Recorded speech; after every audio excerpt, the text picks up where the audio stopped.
Let's deal with that first revelation from the morning's newspapers, if we can, on this email allegedly sent by Andrew asking the Met to dig up dirt. I mean, what do you make of that revelation? And what does that tell us about Andrew's mindset at the time these revelations were coming out? Well, no, it doesn't surprise me at all. We know that he was talking to Ghislaine and Epstein about how they would deal with Virginia Giuffre and her various allegations. So this falls exactly into it. I think they actually try to get a PR firm in order to try and discredit her.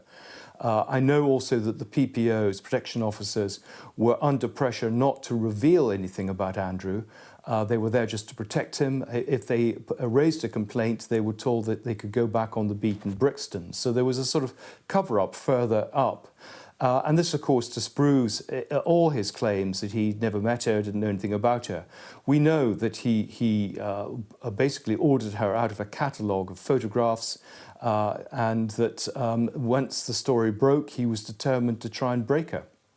Yeah, of course, he denies this, but the questions remain as to exactly the relationship he had with Epstein, Maxwell, as you point out, and what happened between him and Virginia Giuffre. Now, he has given up his titles. I've read your piece this morning, Andrew, in the paper, that you don't think it's going to make the story go away. I mean, Virginia Giuffre's book is coming out next week. What would make this story go away? Well, I think the only way the story will go away is if he leaves Royal Lodge, goes into exile abroad with his ex-wife, and is basically stripped of all his honours, including Prince Andrew. I think people find it pretty appalling that, you know, he's given up a dukedom, but he's still Prince Andrew. He should be an ordinary citizen. I think also there are good questions about whether he should be investigated by the authorities. National Crime Agency wanted to do this 20 years ago. I think that there's a case for the Met to reopen any investigations they have and to be open now about whether they actually properly investigated him the 3 occasions that they claim they did so. The members of the royal family are not above the law, and I think it's time that perhaps the authorities realise that. Andrew, let's just be clear about those investigations that you mentioned there. This is about his time as a trade envoy, isn't it? Just give us some more detail about that and what we know about the investigation. Yes, I mean, there are 2 things. There's the investigations by the Met into a girl underage being sex trafficked to Britain and what he might know about that. And then there's the National Crime Agency and suggestions that he abused his position as the trade envoy between 2001 and 2011. And there are various stories also about him, for example, taking bribes and misconduct in public office. So, I mean, there are a whole series of I think, questions that he needs to answer, and it's very telling that he is choosing not to comment on any of the allegations that have been made to him. Andrew, let's deal with some of the other points you made in turn. First of all, about his title, Prince Andrew.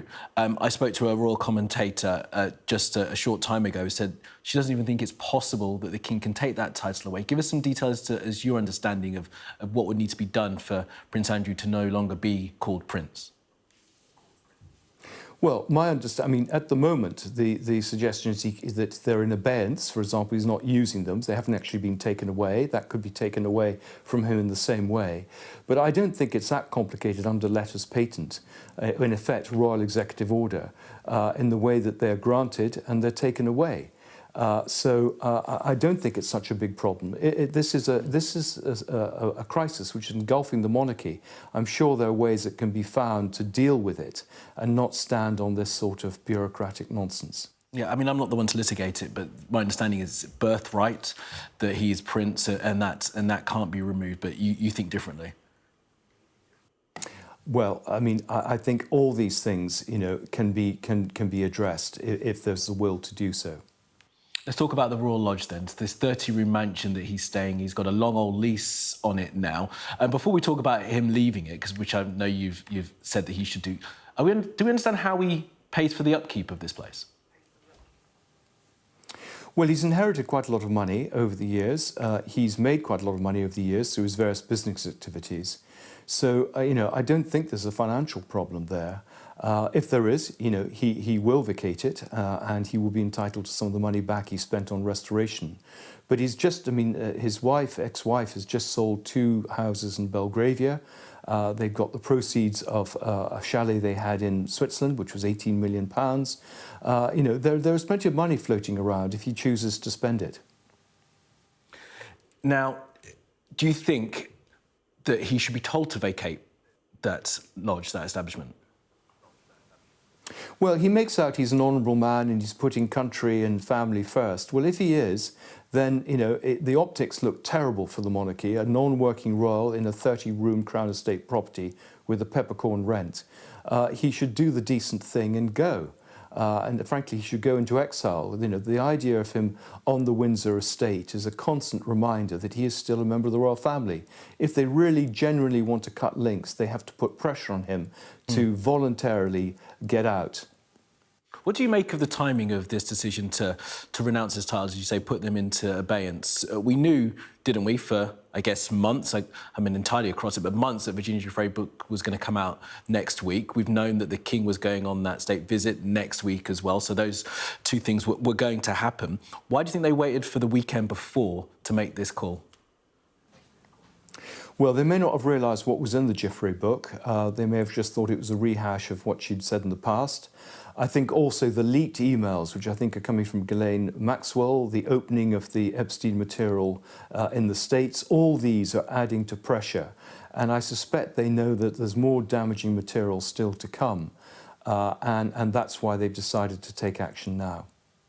Andrew, you talked about his wife, Sarah Ferguson, who, of course, has lost her title as well. But in your piece as well, you talk about his daughters. You understand that this was part of a deal for allow them to keep their titles. Is that your take on it?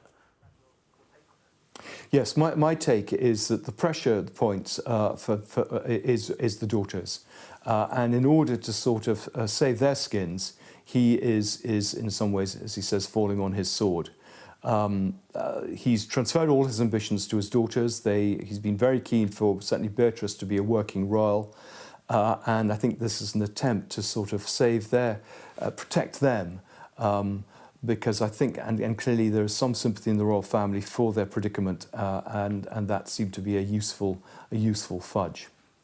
Yeah, look, Andrew Lownie, I mean, you've literally written the book on this, so final question, give us a sense of where you think this will go next. Your book is called Rise and Fall. Is this the fall? Is there further to fall for the House of York?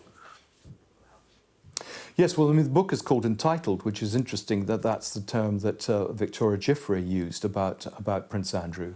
I think that this story has a long way to run. It's opening up not just new perpetrators in the States, and I think it will bring forward some new victims. I think it's raising wider questions about royal accountability and transparency. And I think unless they begin to address those questions, the monarchy is in real crisis.